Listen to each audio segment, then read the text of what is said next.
Hop. Bon, on va commencer par une petite séquence. Ouverture de colis. Ouais, c'est c'est arrivé ce dimanche matin. On verra pourquoi on est là le dimanche matin. Ouais, grasse mat. Oui, puni de grasse mat. En fait, le colis a dû arriver hier en fin d'après-midi et j'ai eu le mail assez tard. Et c'était au petit supermarché du coin. Et non, normalement, ils filent pas les colis le dimanche matin. Ça, c'était pas marqué nulle part sur le site. Ça, c'est un manque. Et ils te l'ont donné quand même. Ils me l'ont donné quand même. Ils étaient vachement sympas. Ouais.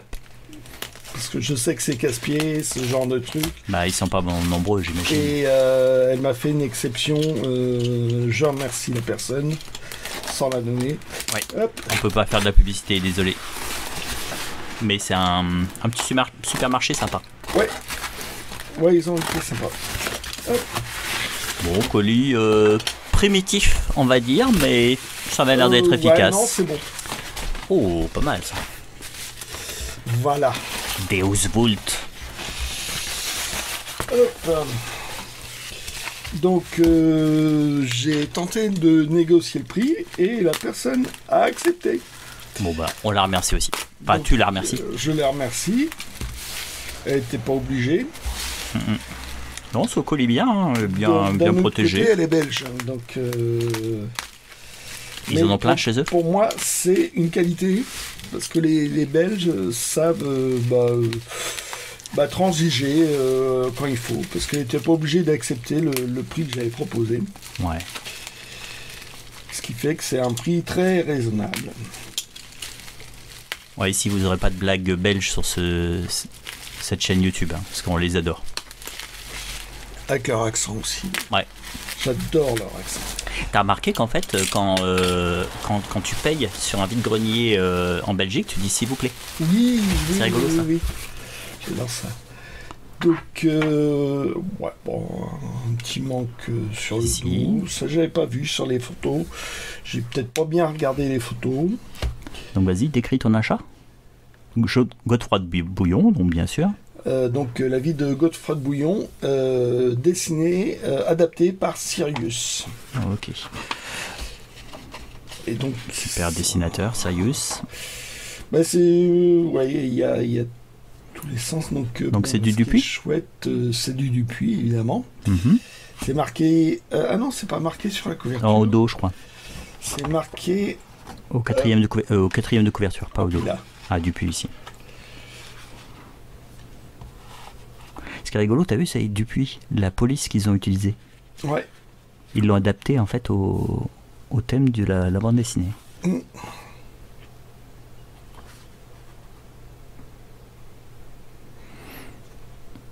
Ah, les couleurs sont super chouettes, ça fait vraiment vieille BD quoi.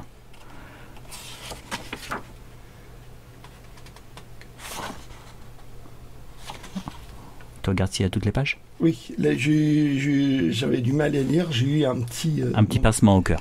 Un petit moment de flottement, c'est... Ah ouais, c'est bon, j'ai pas été obligé de sortir les...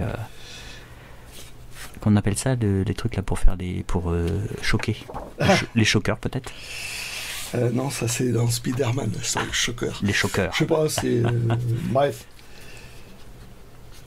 Donc, tu vois, des albums cartonnés et brochés de chez Dupuis, il n'y en avait pas beaucoup à l'époque.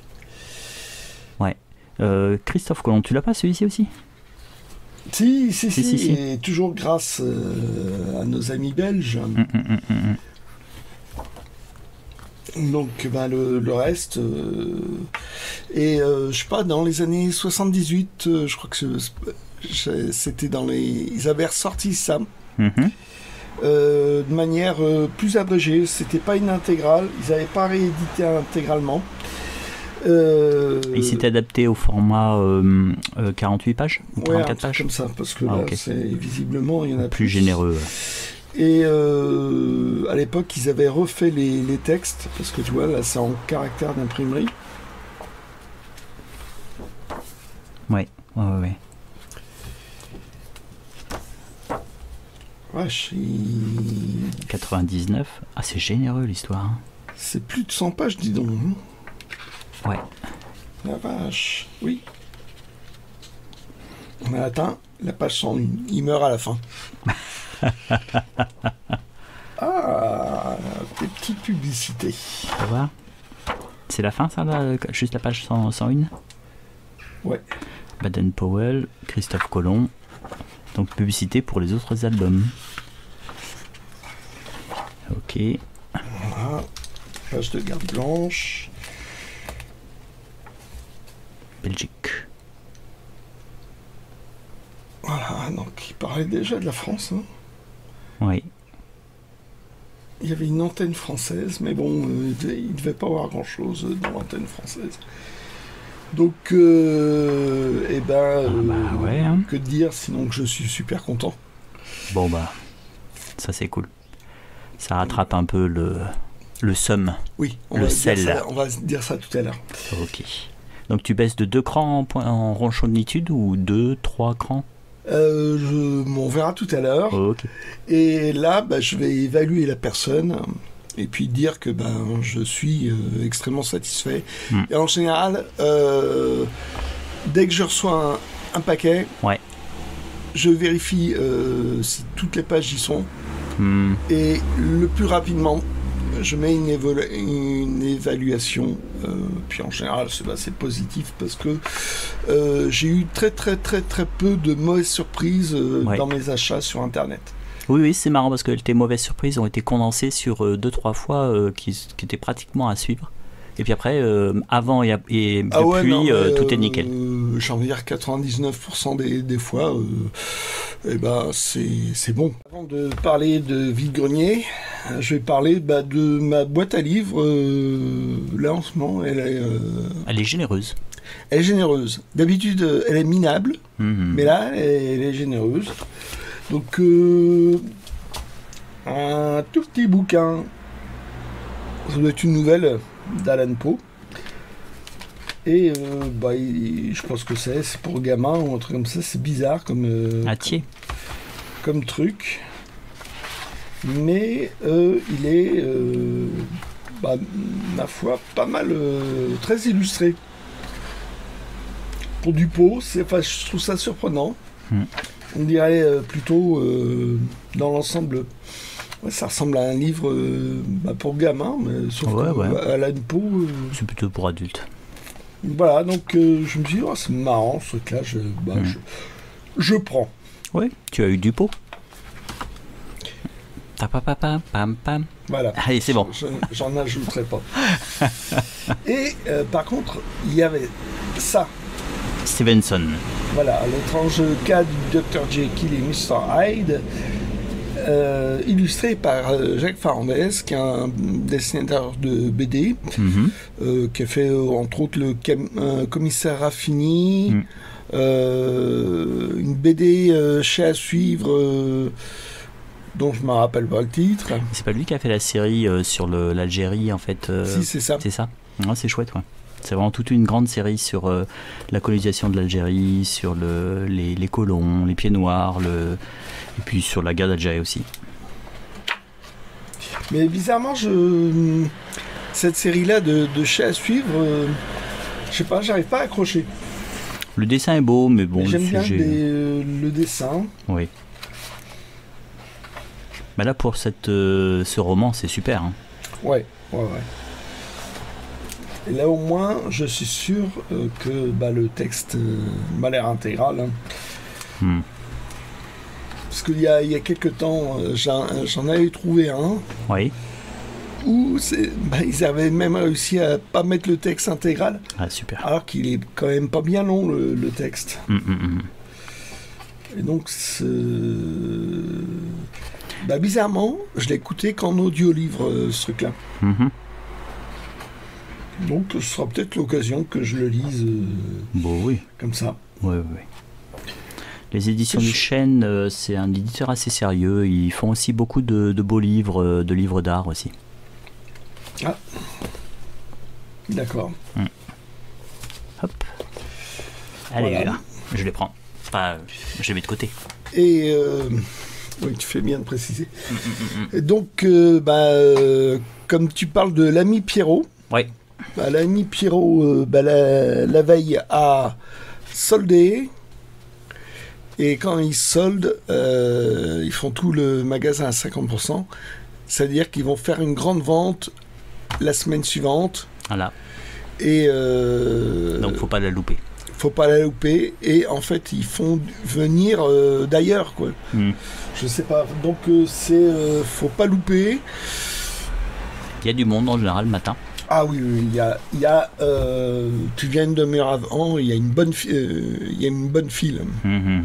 Bon. Donc, faut pas rater. Ouais, j'ai envie de dire, c'était...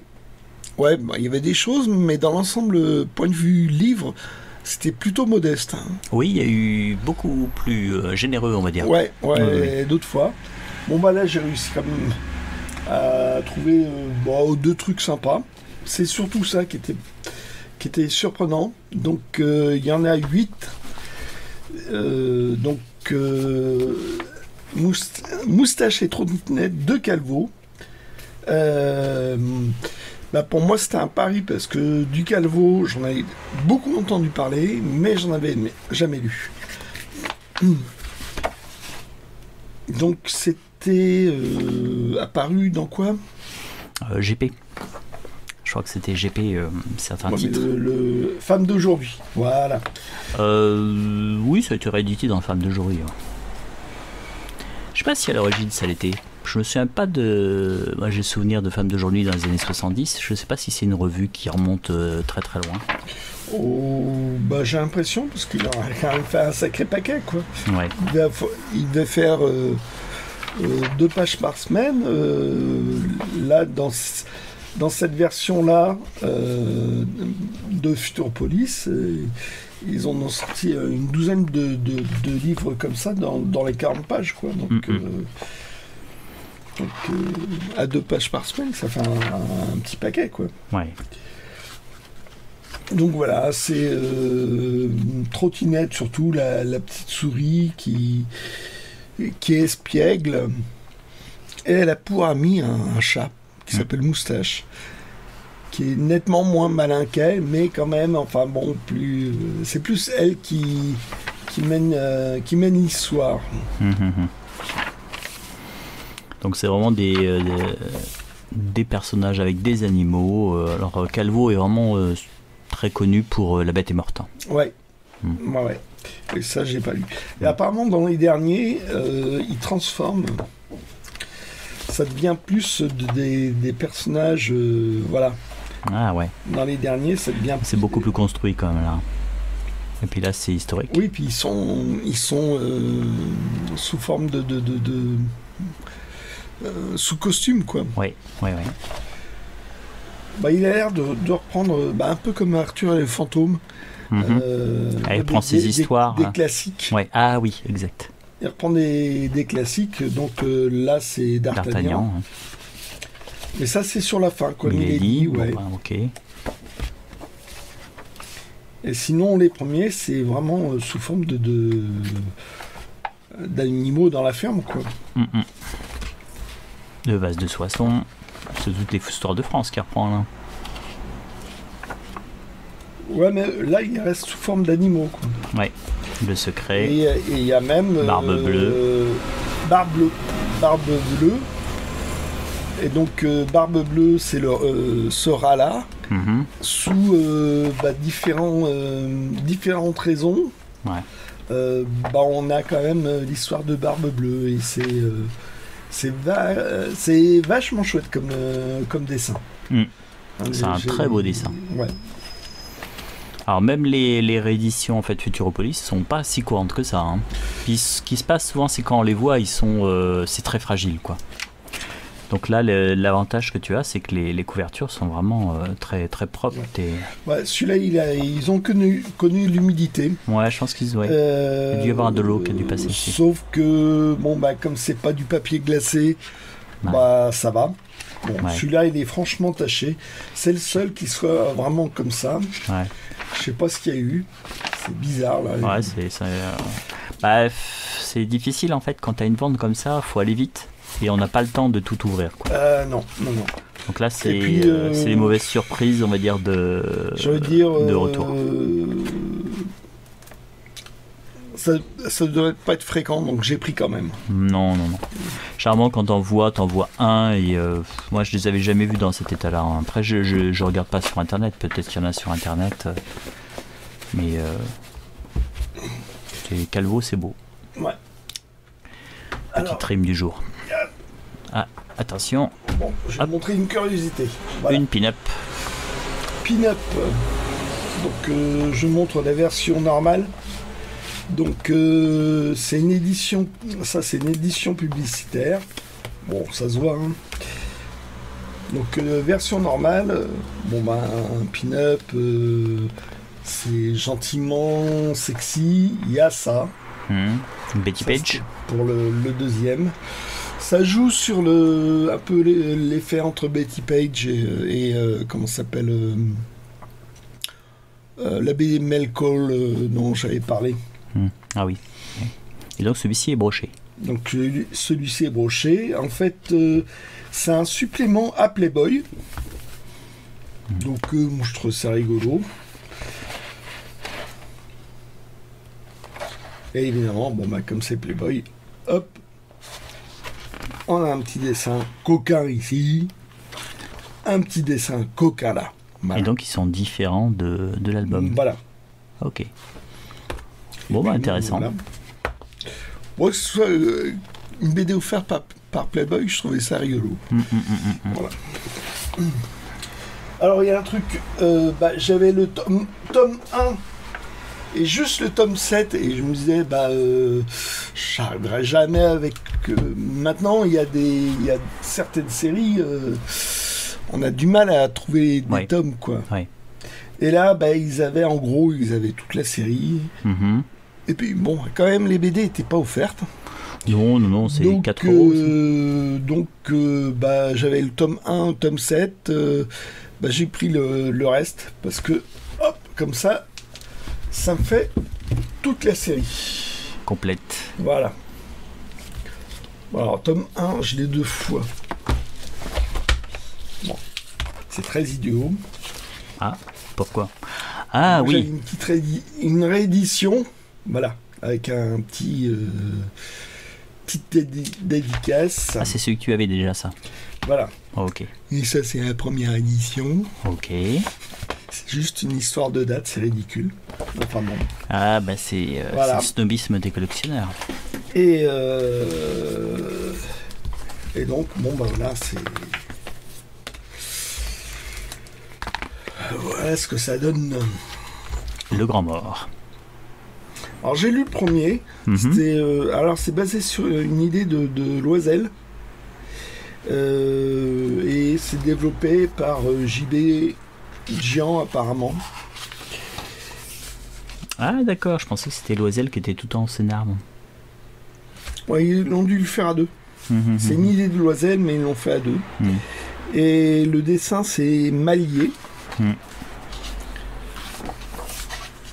C'est aussi lui qui a fait la reprise de La Quête de l'Oiseau du Temps. Ouais, il a dû faire un ou deux albums. Il y a quasiment un dessinateur différent chaque tome. Ah, ok. Ouais. Pour l'avant-quête. Ah, ok. Ouais, c'est ça. C'est l'avant-quête, c'est pas la quête elle-même. Je sais plus si c'est lequel il a fait. Je sais plus. Il me semble qu'il a fait le troisième, le Rige, ou un truc comme ça. Non, le Rige, c'est dans la série de base. Ouais, mais je me rappelle plus. Dans l'avant, l'avant, quête. je me souviens plus comment il s'appelle. Je sais plus comment il y a s'appelle. L'ami Javine, je crois que ça doit être le premier. L'ami Javin, ouais, c'est Lidwin. Ah, tu dis Javine, Javin. Javin, oui. Ouais. Oui, Javin. Ou Javin, ouais, ça marche aussi. Java pas. Java. Hop. Voilà. Bon. Ouais, on parle de ce qui blesse. Vite fait alors. Ce qui torture. Vas-y, dis-le. J'ai pas le courage de le dire. Déjà la semaine dernière, on s'est tapé des averses. Et là, en regardant la météo, on s'est dit, on va s'en prendre plein la tête. C'est C'était il y avait de l'orage. Un petit côté apocalyptique. Ouais, c'est vrai. Toute la journée. Ouais. Il manquait plus que les météorites et les grenouilles en pluie. La pluie de grenouilles. La pluie de grenouilles, ouais. Donc on a décidé, comme on a beaucoup de routes, de laisser tomber. Ouais. Et il s'avère que vers 9h, 10h, il y avait du soleil, donc ça nous a un petit peu... Alors, du côté de chez nous. Ouais, du côté de chez nous, parce que je pense que chez eux, il fallait entendre peut-être à la grande ville, il fallait peut-être 2 heures de plus.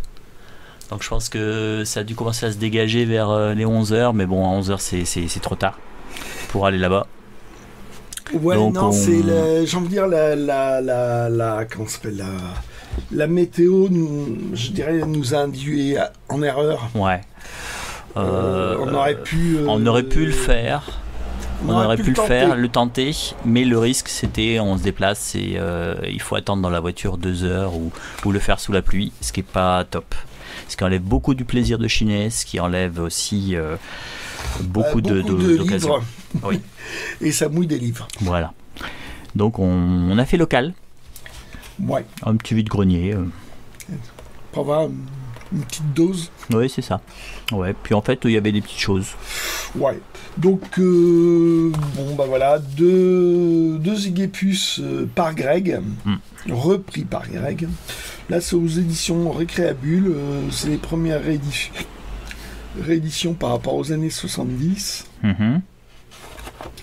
Je sais pas ce que c'est Récréabule. C'était au moment où... C'était encore le moment où les grandes maisons d'édition négligeaient leur patrimoine. Ouais, voilà, je dirais. Peut-être la fin, je sais pas ce que c'est. Et il y a des petites librairies en Belgique qui se sont mis à rééditer des classiques. Bon, et là, c'est une reprise avec Greg. Voilà. Alors c'est marrant parce que la BD de gauche, ça me rappelle toujours le Quadriman Optimiste, l'histoire avec Achille Talon. Tu l'as lu celui-là ? Je crois que je l'ai lu, en tout cas la couverture je la connais. Non, je l'ai pas lu. Mais la couverture je l'ai déjà vue parce que des fois en fait faut se faire l'œil, je regarde un peu à quoi ressemblent les couvertures. Oui. Pour savoir les reconnaître plus rapidement. Bon là c'est vraiment du Greg, on retrouve vraiment la façon de faire de ces personnages. Oui, oui. Même le personnage là avec les lunettes, ça ressemble beaucoup à Achille Talon. Ah oui, il y en a un, ça fait carrément Achille Talon dans ce que j'ai. Par contre, il y a la maladie des années 70. Toutes les pages se barrent. Plus tard, mais bon, ouais, c'était mal collé. Alors, moi, je me dis, c'est une grande histoire par Greg. Ouais. Je me dis, avec des chances, ça peut être aussi farfelu qu'un Achille Talon. Voilà. Là, celui-là, il ressemble franchement à Achille Talon, quoi. Ouais.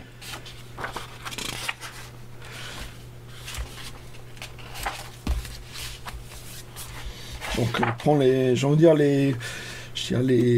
personnages de base, parce que il y a la petite princesse.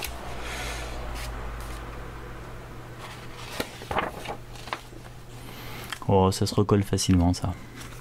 Oui. Celui-là, on dirait vraiment 25%. Ah oui.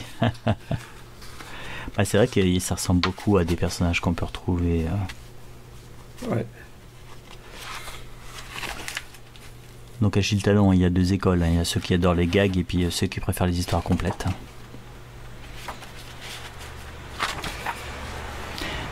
Souvent, en fait, on découvre l'autre partie, en fait, plus tard.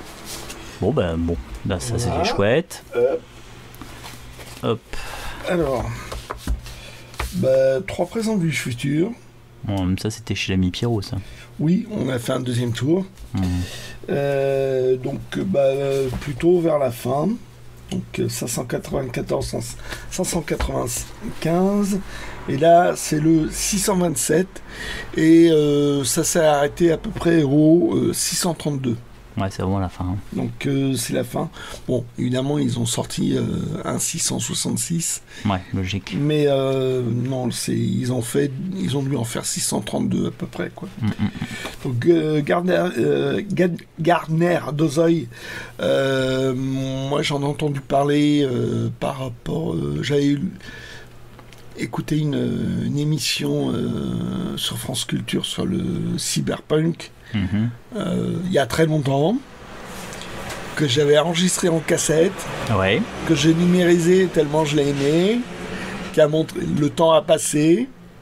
Mhm. Là, il y a des trucs, ça présentait, par exemple, Internet, où il y avait des trucs comme ça. Mais maintenant, c'est devenu... Ah, c'est intégré, quoi. Il y a une partie qui est devenue complètement désuète, Mhm. mais c'était une émission que j'ai adorée. Et donc, bon, voilà, Gardner Dozois, qui est plus un éditeur ou un truc comme ça que un rédacteur en chef, quoi. Donc, bon, mais il a fait un bouquin. À voir. Ok. Et hop, dernière trouvaille. Enfin, dernière trouvaille, ta trouvaille. Ouais, je l'ai fait bisquer. Ouais, Je l'ai eu en main. Je dis, ah, oui, Ah. tu ne l'as pas. ouais, Ah. juste devant moi, en plus. Ouais, il a histoire trouvé. de vraiment de remuer le. Voilà. Et en fait, je l'avais déjà. Donc, c'est c'est un cool. petit magazine. C'est vachement sympa. Bah, ça a connu que numéros. 6 numéros. Mm. C'était une période où Dargo essayait de sortir tout azimut plein de journaux qui ont raté. Hein. Ils ont essayé avec Lucky Luke, Achille Talon.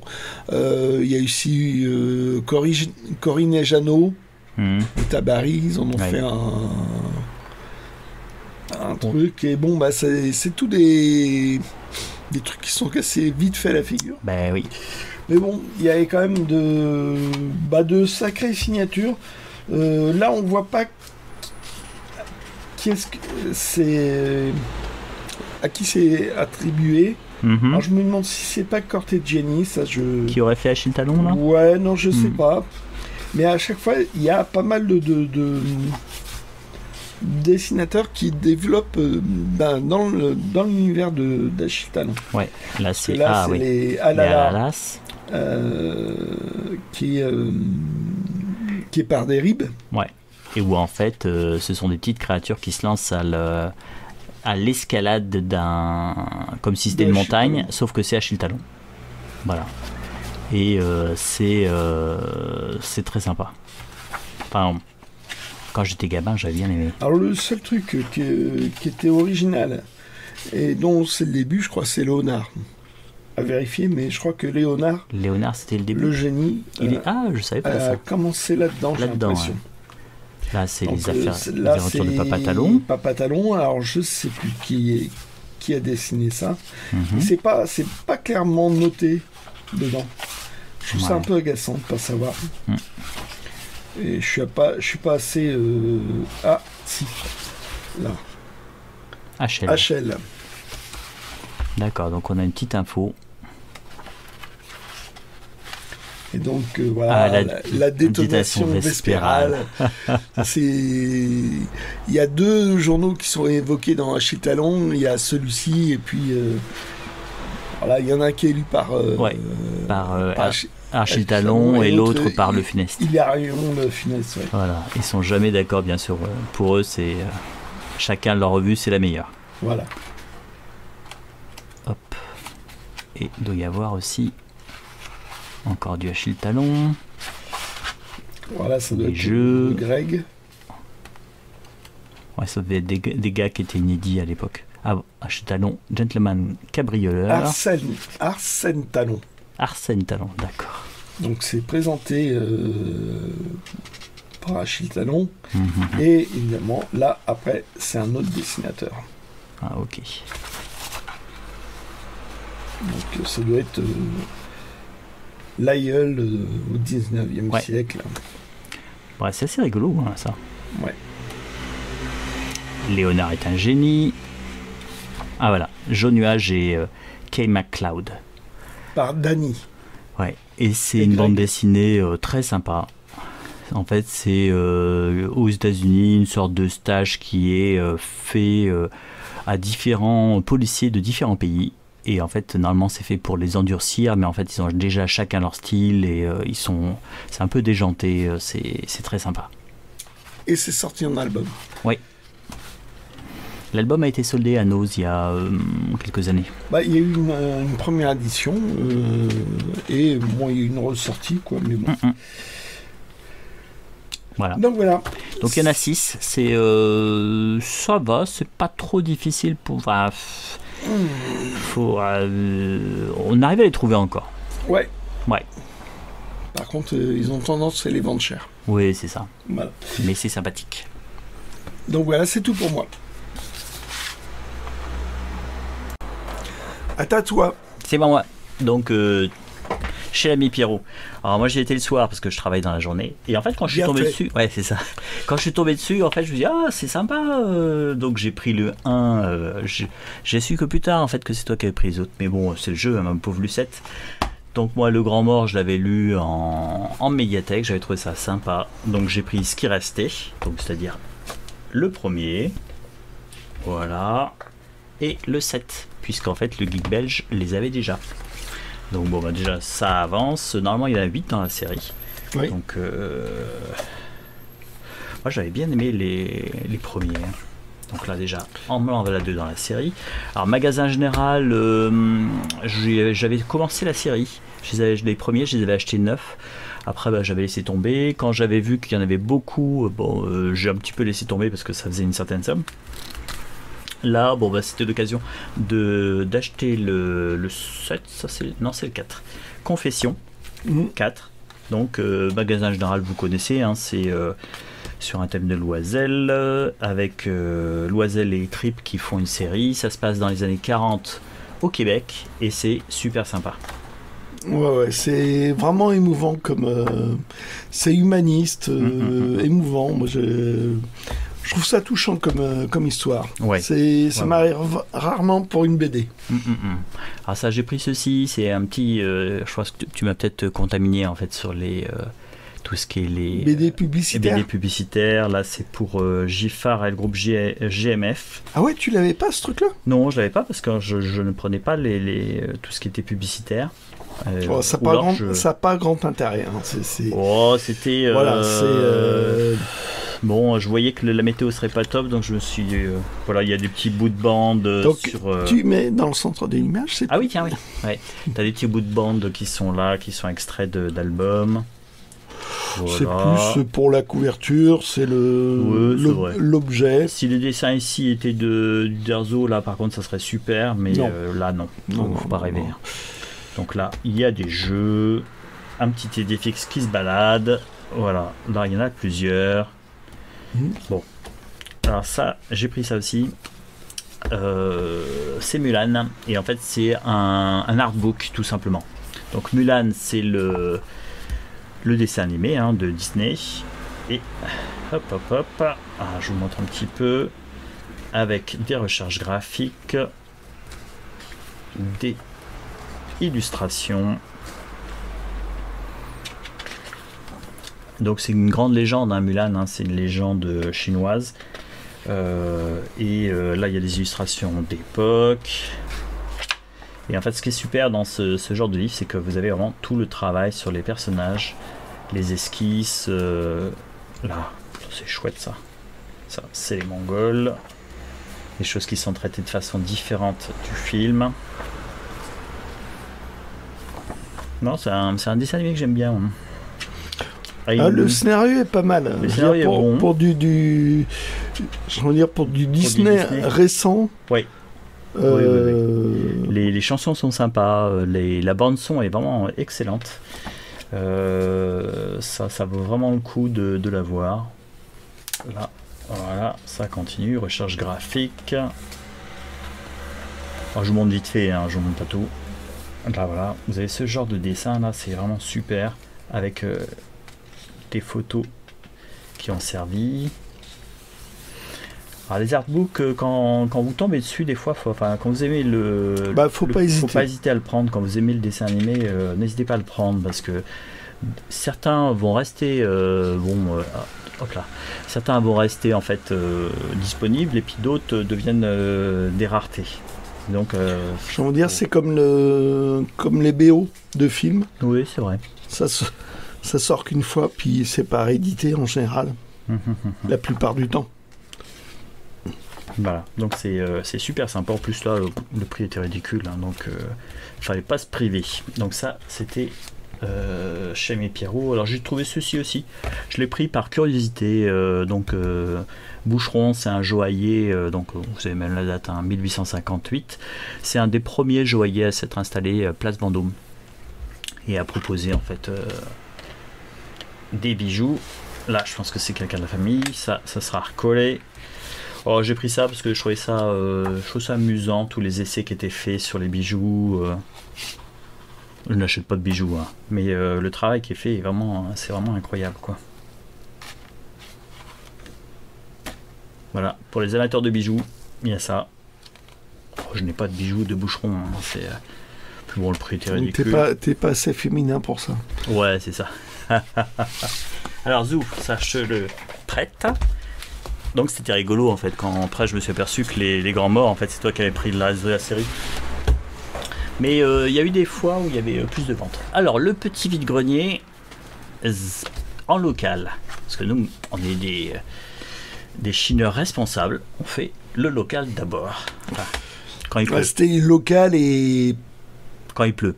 Pas génial non plus, quoi. Non, c'est pas génial. Bon, il y avait, on voulait pas, justement, il y avait on voulait 20 pas y stands, aller. je crois qu'en fait avec la pluie, il y en a la moitié qui ne sont pas installés. On a vu un de tes chauffeurs, le Geek belge a des chauffeurs, un chauffeur. Et donc, on n'est pas du même monde. Non. Et en fait, c'est lui qui nous a dit que la pluie s'était arrêtée à 9h, quoi. Donc là, il est resté dans son camion de 7h à 9h. Ouais, super. Et je crois que c'est vraiment ce qu'on craignait si on avait été à la grande ville. Là, c'est Bernstein qui conduit. Bernstein, ça veut dire que c'est Bernstein qui est chef d'orchestre de ses propres œuvres. Bernstein, vous connaissez, hein, c'est lui qui a fait la musique de West Side Story, si je me souviens bien. Donc j'ai pris ça. C'était l'orchestre de Washington. Je me suis dit, c'est Bernstein en général est très bon. Il a fait gramophone. Ouais, Deutsche Grammophon. C'est assez classique, Deutsche Grammophon. Il a fait en fait une série de vidéos qui sont toujours disponibles. C'était où il expliquait la musique classique aux enfants. Ah, c'est cool, lors ça. de conférences où il était là, et ça a été filmé.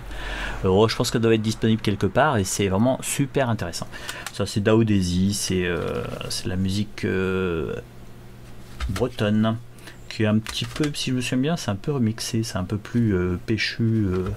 Bon, la musique bretonne s'est beaucoup renouvelée ces dernières années. Et là, il y avait Denis Prigent, je me suis dit, bon, tiens, écoutez. Oh, ça c'est Yakari, hein. Je lisais ça quand j'étais gamin, c'est-à-dire hier.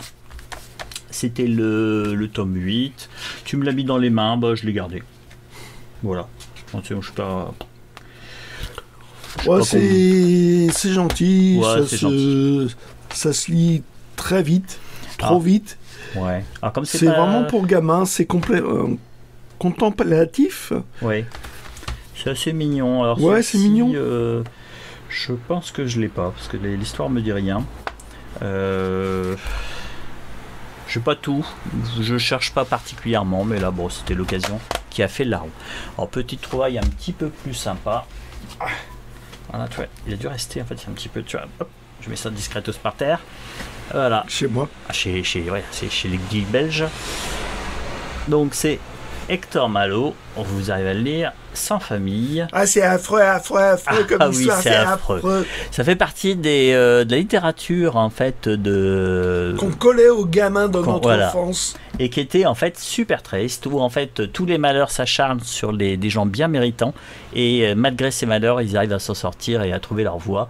Et ça, c'est un classique de la littérature populaire. Je me souviens plus, j'avais eu un livre où il donnait le nom, justement, de ce type-là. Alors là, vous voyez, hein, le dos est très beau. La percaline, avec un petit motif. Hein. Vous arrivez à le voir, le motif. Alors, je l'ai ouvert et, pour tout dire, moi, je l'ai pris. C'est 4 €. Donc, pour le livre de poche, pour le prix d'un livre de poche, vous aviez un Hetzel, parce que c'est Hetzel. Ça a été édité chez Hetzel et il y a des dessins à l'intérieur. Donc, c'est affreux, et on pourra mieux voir l'affrosité avec les dessins. Ah, c'est l'histoire qui est affreuse, pas les dessins. Pas les dessins. Donc là, c'est Vitalis qui est là, qui se redresse. Donc voilà. Des petits dessins par-ci. Voilà. un dessin par là, Vitalis. Il meurt à la fin, Vitalis. Même pas à la Dans fin. la première partie, il meurt. Oui, c'est vrai. Ah, tu connais l'histoire? Oh là. Oh là là. Donc voilà, c'était... Il y a même un film. Oui, exact. Il y a eu une série, il y a eu un film, il y a eu une adaptation manga et plein de choses. Alors, 3 tranches dorées, un classique. Hein, hop là, c'est du beau truc. Les coins, bon, sont un petit peu abîmés. Alors là, ceux-là en haut, ça va. Ceux-là du bas, ça va un peu moins. Mais bon, 4 euros, c'est le prix d'un livre, même pas d'un livre de poche. Et bon, c'est j'ai pris. de quelle année quand même? Celui-ci, alors, je n'ai pas vu de date, mais il n'y a pas toujours des dates sur les Hetzel. Là, il n'y en a pas. On va voir s'il y a un catalogue. C'est, je veux dire, tu reproches c'est abîmé, mais enfin, c'est peut-être la grand-mère qui l'a abîmé. Ah, c'est un catalogue FN. Donc en fait, ça veut dire quoi, FN? Bah, il donnait en fait comme ça des initiales au catalogue. C'est-à-dire que ça a commencé par le catalogue AB, CD, etc., etc. Là, c'est FN. Alors après, bah, on peut trouver hein, comme ça en fait, grâce au nom du catalogue, on peut trouver. Estimer oui, c'est ça. La date. Souvent on estime ça simplement parce qu'en fait, bon, je vous rappelle, hein, là par exemple, vous avez, je ne sais pas si vous allez le voir à chaque fois, je le montre, mais ici là, vous voyez, c'est vraiment très léger. Hein. Mais grosso modo, vous avez une petite croix qui est devant le titre, et donc ça veut dire qu'en fait c'était le titre. Bon, je laisse passer le camion. La nouveauté. C'était la nouveauté. Donc là. Donc on peut deviner comme ça le... Non. Oh, c'est à l'époque de César Cascabel. Vous voyez, là on a le titre là. C'est à l'époque de César Cascabel. César Cascabel, c'est quelle année ça? Je sais pas. À la louche, je dirais 1874, mais alors c'est vraiment à la louche. Ouais, bon enfin... en gros, oui, c'est... Il a plus de 100 ans et tu chipotes sur les coins qui sont un peu abîmés. Ah oui, c'est ça, mais je chipote tout le temps, moi. Oui. Donc en fait, bon, c'est un plat qui est aveugle, hein, c'est pas un livre d'étrennes. Oh, je pense que doit y en avoir de livres d'étrennes sur celui-ci. Je pense que c'était un grand classique celui-ci. Mais bon, 4 euros, je crache pas dessus. Et je suis très content. Parce que ça me permettra de le lire ou de ne pas le lire. Mais bon, ça enlève un petit peu l'amertume de... Je l'ai lu en bibliothèque verte. Ah ouais. C'est affreux, affreux, affreux. Et encore, en bibliothèque verte, ils ont enlevé des passages. Parce qu'ils ont... T'as vu la taille du roman. Oh la vache, oui. Donc en fait, ils ont dû sabrer pas mal de passages pour que ça soit... C'est écrit petit dans la bibliothèque verte. Ah ouais. Bon, bah là, on peut pas dire que ce soit... Ah bon. Mais bon. Donc ça vaut quand même le coup toujours de faire des vides-greniers, hein, parce que c'est vrai que par rapport aux livres neufs, les prix des livres neufs, il n'y a pas de comparaison possible, quoi. Voilà, c'était mon dernier achat. Donc par rapport à la semaine dernière, on voulait Angers. Et c'est raté. C'est raté. Donc, est-ce qu'on va réussir? C'est encore plus de suspense. Est-ce qu'on va réussir à se venger la semaine prochaine? J'ose pas te faire pronostic parce que là... la météo a l'air plus clémente. En plus, surtout que là, c'est la grande ville et c'est du lourd. C'est même encore plus lourd que dimanche dernier. On fait monter la pression. Donc, des promesses. Vous en saurez plus la semaine prochaine. Oui, voilà. Bon, on va souhaiter une bonne semaine. Et puis, à plus. On a oublié. J'ai oublié. Post-scriptum. Le challenge bisounours court toujours. Et donc je suis à 119. Parce que j'en ai quand même trouvé 2 à vérifier. Donc je rappelle ce qu'est le challenge bisounours. C'est simplement, j'ouvre tous les Astérix qui sont à l'air assez anciens. Qui sont plutôt sur des stands de particuliers. Qui auraient fait un petit peu moins attention. Et je suis à la recherche d'une dédicace d'Uderzo. Et donc j'ai ouvert jusqu'à présent 119 Astérix pour trouver une dédicace d'Uderzo. Et pendant ce temps-là, moi je me dépêchais pour trouver d'autres trucs. Voilà. Mais le jour où je l'aurai, tu pleureras. Des larmes de sang. Ouais, des larmes de sang. Ouais, ciao. Ciao.